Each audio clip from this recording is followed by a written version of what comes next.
தேவனுக்கு மகிமுண்டாகட்டும். ஆண்டவரும் உலக இரட்சகருமாகிய இயேசு கிறிஸ்துவின் உயிர்த்தெழுந்த உன்னதமான நாமத்தினாலே உங்கள் யாவருக்கும் ஸ்தோத்திரம். பிரியமானவர்களே, யாத்ராம் புஸ்தகம் 20ஆம் அதிகாரம் 12ஆம் வசனத்தில் வாசிக்கிறேன். உன் தேவனாகிய கர்த்தர் உனக்கு கொடுக்கிற தேசத்திலே உன் நாட்கள் நீடித்திருப்பதற்கு உன் தகப்பனையும் உன் தாயையும் கனம் பண்ணுவாயாக என்று கற்பனை ஒன்று. இந்த வார்த்தை, நீங்கள் அநேக ஜனங்கள் தன்னை பெற்றெடுத்த தாயையும் தகப்பனையும் மறந்து விடுகிறதும் உண்டு. காரணம், தேவனுக்கு கீழ்ப்படியாதவர்கள், அதாவது ஆண்டவருக்கு கீழ்ப்படியாதவர்கள் தாயும் தகப்பனையும் கனம் பண்ண மாட்டார்கள். தேவனுக்கு கீழ்ப்படுகிறவர்கள், ஆண்டவருக்குடைய வார்த்தையை கேட்டு நடக்கிற பிள்ளைகள் தன்னை பெற்றெடுத்த தாயையும் தகப்பனையும் கனம் பண்ணுவார்கள். கனம் பண்ணுவது என்றால் அவருடைய வார்த்தையை மதிப்பார்கள், அவங்க மரியாதை கொடுப்பார்கள், அவளுக்கு வயதான காலத்தில் அவளை உபசரிப்பார்கள். எந்த சூழ்நிலையிலும் அவர்களை விட்டு விலகாமல் அவர்களை எப்போதும் தன்னுடைய பாதுகாப்பிலே வைத்துக் கொள்வார்கள். இன்றைக்கு அநேக ஜனங்கள் பெற்ற தாயை தகப்பனை எட்டு ஒதிப்பார்கள், கெட்ட வார்த்தையை பேசுவார்கள், தூஷிப்பார்கள், சபிக்கிறார்கள். ஆகவே கர்த்தருடைய பிள்ளைகள், இந்த வசனத்தை கேட்கிற நீங்கள் ஆண்டவருடைய வசனத்துக்கு நீங்கள் செவி கொடுக்க வேண்டும். ஒருவேளை இதுவரைக்கும் உங்களுடைய தாயுடைய தகப்பனுடைய அருமை அவங்களை கனப்படுத்தாமல், அவளை மகிமைப்படுத்தாமல், அவர்களுக்கு கொடுக்கிற மரியாதை கொடுக்காமல் இதுவரைக்கும் துச்சமாய் இருந்திருப்பீர்களானால், இனி வரும் நாட்களாவது உங்களை பெற்ற தாயும் தகப்பனையும் கனம் பண்ணுங்க. அப்போதான் நம்முடைய இந்த பூமியில் வாழ்கிற நாட்கள், ஆயுசு நாட்கள் பெருகும். நீங்கள் எந்த இடத்துல இருந்தாலும், எந்த ஊரில் இருந்தாலும், எந்த வேலை செய்தாலும், எப்படி இருந்தாலும் உங்களோட வாழ்க்கை நிலைத்திருக்க வேண்டும் என்றால் ஆண்டவருடைய வார்த்தையை நாம் கீழ்ப்படிய வேண்டும். தாயும் தகப்பனையும் கனம் பண்ண வேண்டும். இயேசு ஆண்டவர் கூட இந்த பூமியில் வாழும் பொழுது 33 வருஷம் இந்த பூமியில் வாழ்ந்தார். 3 வருஷம் உலகம் எங்கும் சுற்றி ஜனங்களுக்கு உபதேசித்தார், சுவிசேஷத்தை அறிவித்தார், பரலோக ராஜ்யத்தை குறித்து பேசினார். நானே வழி, நானே சத்தியம், நானே ஜீவன் என்று பரலோகத்தை எண்ணாமல் ஒருவனும் போக முடியாது என்று சொல்லி அநேக கற்பனைகளையும் கட்டளைகளையும் ஆண்டவர் கொடுத்திருக்கிறார். ஆகவே நமக்கு நன்மை உண்டாகும்படிதான் இந்த கற்பனையும் இந்த கட்டளையும் இருக்கிறது. ஆகவே கர்த்தருடைய பிள்ளைகள் தாயின் தகப்பனை கனம் பண்ணும்போது கர்த்தர் நம்ம ஆஸ்வதிப்பார். இயேசுநாதர் கூட இந்த பூமியில் வாழும்போது தன் தாயை கனப்படுத்தினார். அந்த கவனிக்க, சிலுவையில் அடிக்கிறதுக்கு முன்பாகவே கொண்டு போகிறாங்க, அடிக்கிறாங்க, காரி துப்புறாங்க, எட்டி உதைக்கிறாங்க, கடைசியாக முள்மொழி சூட்டுகிறார்கள், சிலுவையில் வைத்து ஆணி அடிக்கிறார்கள்.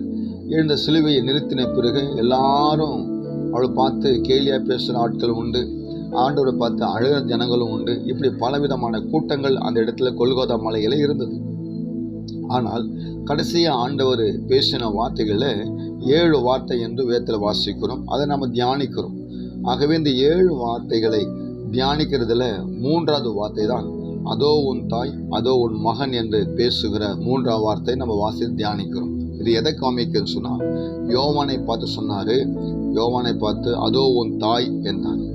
மரியாளை தன்னை பெற்றெடுத்த மரியாளை பார்த்து சொன்னார், அதோ உன் மகன் என்று சொன்னார். ஏன் இந்த வார்த்தை சொன்னார் தெரியுங்களா? நன்றாய் கவனிங்க. ஆண்டவர் சிலுவையில் மரித்து தன் ஜீவனை விட்டு மறுமையில் பரலோகத்தை ஏறி போக போகிறாரு. ஆகவே இந்த பூமியில் இருக்கிற வரைக்கும் தாயோடு கூட இருந்திருக்கிறார், கவனித்திருக்கிறார், பொறுப்பாக இருந்திருக்கிறார். அவர் மரித்த பின்பு அவர் அனாதையை விட்டுவிடக்கூடாது என்று எண்ணி ஆண்டவர் தன்னோட சீஷனாகிய யோவான் இடத்துல ஒரு பொறுப்பு கொடுக்கிறார். ரொம்ப அவங்க தான் உங்கள் தாய், அவங்கள பத்திரமா பார்த்துக்க, அவங்கள கவனிச்சிக்க, வயசான காலத்தில் எங்கள் விட்டு போயிடாது, அவங்கள உண்மையாயிரு, அவங்க தேவையில்லை சந்திங்க என்ற சொல் அடக்கத்தின் நிமித்தமாக அதோ உன் தாய் என்று சொன்னார்.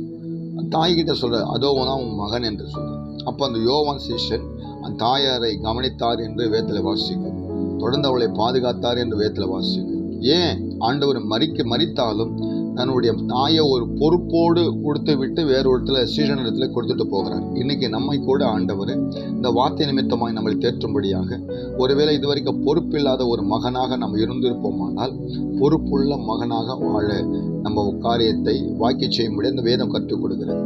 எபேசியர் புத்தகம் 6ஆம் அதிகாரம் 1 வாசித்து பார்த்தீங்கன்னா, பிள்ளைகளே உங்கள் பெற்றோருக்கு கீழ்ப்படியுங்கள், அதுவும் கர்த்தருக்குள் கீழ்ப்படியுங்கள், இதுதான் நியாயம் என்று சொல்லப்படுகிறது. ஆகவே உங்கள் பெற்றோருக்கு நீங்கள் கீழ்ப்படியும், கர்த்தருடைய வார்த்தைக்கு உட்பட்டதாக இருந்தால் தாயின் தகப்பனை நீங்கள் கனம் பண்ணி அவள் கீழ்ப்படிந்திருங்கள்.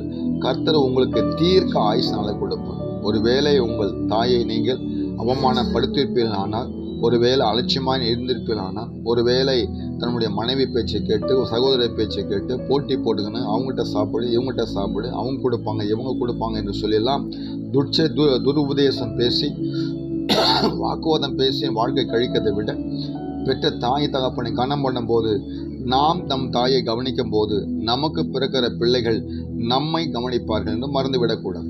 மனுஷன் எதை விதைக்காரனோ அதை தான் அறுப்பான்.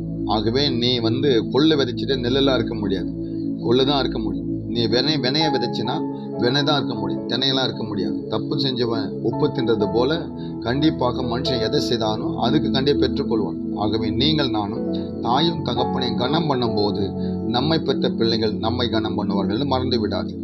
ஆகவே நீங்கள் எதை விதைக்கிறீர்களோ அதுதான் அறுப்பீர்கள் என்று நினைவில் வைத்துக்கொண்டு, உங்களை பெற்ற 10 மாதம் சுமந்து உங்களுக்கு கஷ்டப்பட்டு பல இடத்துல வாயை கட்டி வயிற்றை கட்டி பலவிதமான கஷ்டத்தின் மத்தியில், துக்கத்தின் மத்தியில், துயரத்தின் மத்தியில் உங்களை பெற்றெடுத்த பலத்த தாயை தகப்பனை மறந்துடாதீங்க. கர்த்தர் உங்களை ஆஸ்வதிப்பாராக. உங்கள் ஆயுசு நாட்கள் பெருகும்படியாய் தேவன் கொண்டு இந்த வாக்குத்தத்த வார்த்தைகளுக்காக இந்த நாளிலே கர்த்தர் நம்ம பேசின வார்த்தைகளை கர்த்தர் நன்றி சொல்லுங்க.